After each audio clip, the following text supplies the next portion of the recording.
ఇంజనీర్ల నిర్లక్ష్యపు సమాధానాలపై కాళేశ్వరం కమిషన్ ఆగ్రహాన్ని వ్యక్తం చేసింది.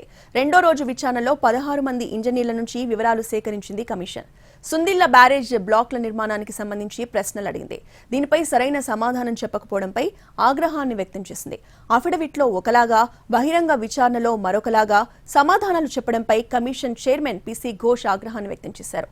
Sundilla barrage black 2A design లేకుండానే కట్టేశామన్నారు ఇంజనీర్లు. డిజైన్ లేకుండా కట్టడం ఎలా సాధ్యమైందని ప్రశ్నించింది కమిషన్. 1వ బ్లాక్ 3వ బ్లాక్ల మధ్య 2A నిర్మించామని ఒకసారి చెప్పారు ఇంజనీర్లు. 2-3 బ్లాక్ల మధ్య కట్టామని మరోసారి చెప్పారు. దీంతో కమిషన్ చైర్మన్ పిసి ఘోష్ వారిపై ఆగ్రహాన్ని వ్యక్తం చేశారు. తప్పుడు సమాచారం ఇస్తే క్రిమినల్ చర్యలు తప్పవని హెచ్చరించారు. దీంతో అప్పటి ఈఎన్సీ నల్లా వెంకటేశ్వర్లు ఆదేశాలతో డిజైన్ లేకుండానే 2A బ్లాక్ నిర్మించామని కమిషన్ కు వివరించారు ఇంజనీర్లు.